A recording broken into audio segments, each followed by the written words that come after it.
আসসালামু আলাইকুম, welcome back to my channel. আজকে আমি এখানে খিচুড়ি রান্না করেছি, তাও আবার সবজি খিচুড়ি। চলুন কীভাবে রান্না করেছি আপনাদের সাথে শেয়ার করি। তো এখানে আমি 500 গ্রাম সিদ্ধ চাউল নিয়েছি। রেগুলার আমরা যে চালটা দিয়ে ভাত খাই, ওই চালটা আমি ধুয়ে পানি ঝরিয়ে নিয়েছি। এখানে আমি সমস্ত উপকরণগুলো আপনাদের সাথে শেয়ার করছি। এখানে আমি নিয়েছি মসুরের ডাল, এখানে আছে 250 গ্রাম। আমি মসুরের ডাল আর মুগের ডাল দুইটাই নিয়েছি। খিচুড়িতে ডালের পরিমাণটা বেশি হলে খুবই ভালো লাগে। আর এখানে 250 গ্রাম আছে মুগের ডাল। এই ডালটা আমি হালকা একটু ভেজে ধুয়ে পানি ঝরিয়ে নিয়েছি। ভাজা ছাড়া ডাউল দিলে কিন্তু কাঁচা কাঁচা একটা গন্ধ রয়ে যায়। আর এখানে কিছু সবজি খিচুড়ির জন্য সবজি নিয়ে নিয়েছি। যেহেতু এখন গরমের সিজন, তেমন কোনো সবজি হাতের কাছে ছিল না, তো যা ছিল তাই নিয়ে নিয়েছি। এখানে নিয়ে নিয়েছি আমি এখানে পেঁয়াজ বাটা নিয়েছি, জিরে সধে এলাচ দারচিনি বাটা নিয়ে নিয়েছি, আর রসুন বাটা নিয়েছি, আদা রসুন। তো এবারে আমি এখানে কিন্তু আর কোনো উপকরণ দিচ্ছি না। তো এবারে হয়ে গিয়েছে। তো এবারে আমি একটা পাতিলা নিয়ে নিয়েছি, খুব বড় দেখে একটা পাতিলা। আর এই পাতিলার মধ্যে এবারে আমি সমস্ত উপকরণগুলো দিয়ে দিচ্ছি। দিয়ে দিলাম আমি এখানে প্রথমে সিদ্ধ চাউল, এবারে দিয়ে দিচ্ছি ডাউল। দু রকমের ডাউলগুলো দিয়ে দিব। আর আমি খিচুড়িতে কিন্তু একটু আতপ চাউল ব্যবহার করি। আতপ চাউল ব্যবহার করলে কিন্তু খিচুড়িটা অনেক বেশি আঠালো হয়, আর এই জন্য আমি আতপ চাউলটা দিচ্ছি। আর এটা হচ্ছে চিনি গুঁড়া চাউল, আর এটা একদম পারফেক্ট চিনি গুঁড়া চাউল, এর গ্রানটা খুবই ভালো। এটা আমাদের জমিতে চাষ করা চিনি গুঁড়া চাউল আমি ব্যবহার করছি। আর এবারে দিয়ে দেবো সবজিগুলো। তো প্রথমে আমি আলুর পিসগুলো দিয়ে দিচ্ছি, আর এখানে কুইপ করে কেটে রাখা গাজরগুলো আছে ওইগুলো দিয়ে দিব। মিষ্টি কুমড়া হাফটা দিব আর হাফটা পরে দিয়ে দিব।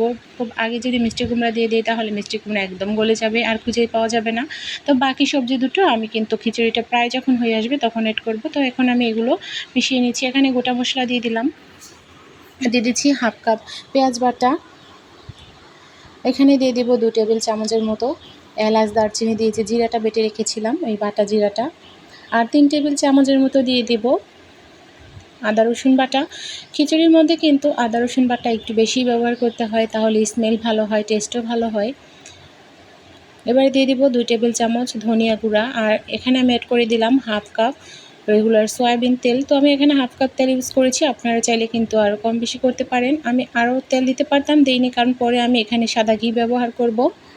2 টেবিল চামচ ধনিয়া গুঁড়া দিয়ে দিয়েছি। এবারে দিয়ে দিলাম 1.5 টেবিল চামচের মতো হলুদের ফাঁকি, আর হাফ চা চামচের চাইতে একটু কম মরিচের ফাঁকি। খিচুড়িতে মরিচ ব্যবহার করা হয় না, বাট আমি একটু করলাম, কারণ একেবারে ঝাল ছাড়া খিচুড়ি কেমন একটা পানসে পানসে লাগে। তো এইভাবে করে হাতে মাখা খিচুড়ি কিন্তু দারুণ মজা আর খুবই টেস্ট হয় এভাবে হাতে মাখা খিচুড়ি। তো এখানে আমি স্বাদ মতো লবণ দিই। এবার আমি সব কিছু খুব ভালোভাবে মেখে নেব। আর এই খিচুড়িটা এভাবে মেখে কিছুক্ষণের জন্য কিন্তু রেস্টে রেখে দিয়ে তারপরে রান্নাটা করতে হবে, তাহলে খিচুড়িটা এত বেশি টেস্ট হবে যে আপনি এই খিচুড়ি খাওয়ার পর অন্যভাবে আর খিচুড়ি তৈরি করার কথা মাথায়ও আনবেন না। যেহেতু এখন মোটামুটি প্রতিদিনই সারাক্ষণ একটু পর পর বা সারাক্ষণ একদম বৃষ্টি বৃষ্টি হচ্ছে, বাইরে ঝুম বৃষ্টি হলে কিন্তু মনটা একদম খিচুড়ি খিচুড়ি করে। তো আজকে বাইরে বৃষ্টি হচ্ছে আর আমি এখানে খিচুড়ি তৈরি করার জন্য রেডি হয়ে গিয়েছি। এখানে মাংসও নিয়ে নিয়েছি, আর দেখতে পাচ্ছেন বাইরে কিন্তু সত্যি একদম ঝুম বৃষ্টি হচ্ছে। তো এখানে আমি খিচুড়ির সাথে খাওয়ার জন্য মাংসের একটা ঝোল তৈরি করব। খালি খালি খিচুড়ি তো আর খাওয়া যায় না। তো এখানে আমি মাংসের ঝোলটাও স্বাভাবিকভাবেই তৈরি করে নিচ্ছি। প্রথমে দিয়ে দিয়েছি বাটা পেঁয়াজ, এবারে এর মধ্যে দিয়ে দেব আদা রসুনের বাটা, জিরা বাটা, গোটা মশলা, আর যেমন যা উপকরণ লাগে আর কি মাংস রান্না করতে, সমস্ত উপকরণগুলো আমি এর মধ্যে দিয়ে দিয়েছি পরিমাণ মতো। তো যেহেতু এখানে মাংসের ঝোল রান্না করব, তো একটু মরিচের পরিমাণটা একটু বাড়িয়ে দিব যাতে করে একটু ঝাল ঝাল হয়। আমি সাথে আলু দিয়ে ঝোলটা রান্না করব, সেই জন্য আমি মরিচের পরিমাণটা একটু বেশি দিয়েছি। স্বাদ মতো লবণ দিয়ে এবার মাখিয়ে আমি মাংসটা বসিয়ে দেবো কষানোর জন্য। আর এখন আমি কিন্তু মাখানো খিচুড়িটা রেস্টে রেখে দিয়েছি, আর এই ফাঁকে আমি মাংসটা বসিয়ে নিচ্ছি। মাংসটা বসানো হয়ে গেলে আমি খিচুড়িটাও বসিয়ে দেবো। তো অলমোস্ট আমার মাংসটা কিন্তু একদম পারফেক্টভাবে মাখানো হয়ে গিয়েছে। এবার আমি খিচুড়িটা বসিয়ে দিয়েছি, আর ওই পাশে মাংসটাও চড়িয়ে দিয়েছি।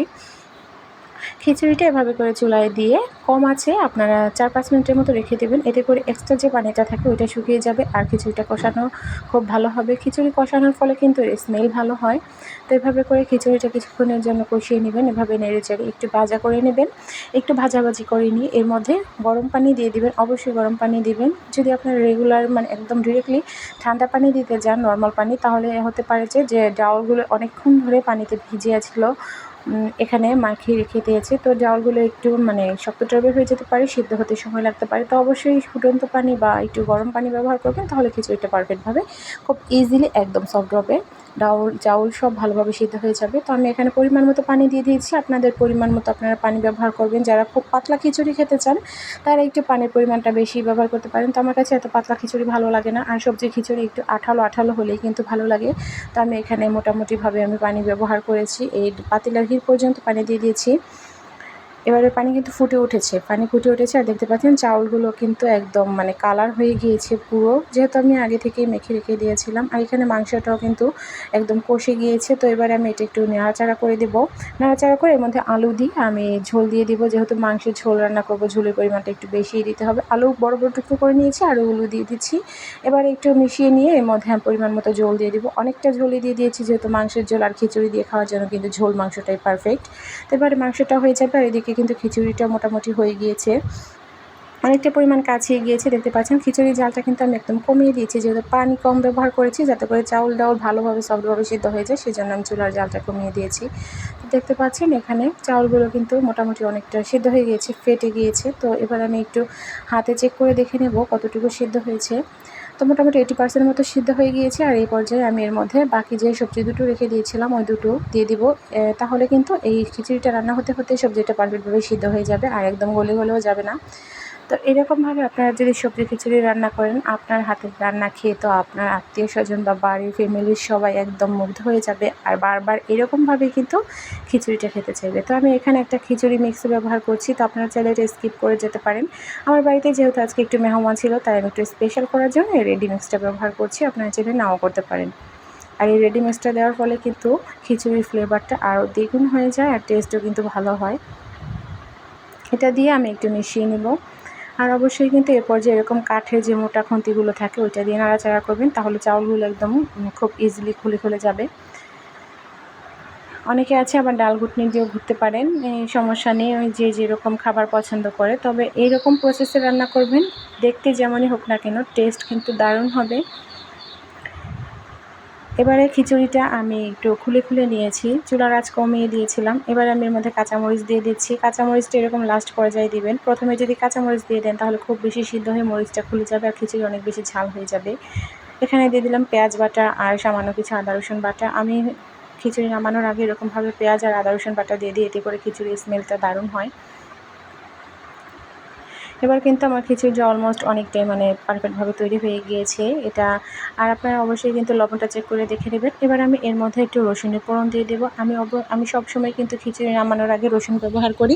অনেকে আছে কাঁচা রসুন ব্যবহার করে, আমি ডিরেক্টলি কাঁচা রসুন ব্যবহার করি না, এতে করে খিচুড়িতে একটা রসুনের কাঁচা ফ্লেভার থেকে যায়। তো আমি এখানে একটা তাওয়া বসিয়ে দিয়েছি, আর এর মধ্যে দিয়ে দেবো সাদা ঘি। অনেকটা পরিমাণ সাদা ঘি দিয়ে দিয়েছি। সাদা ঘিটা একদম কড়াকড়িভাবে গরম করে নেব।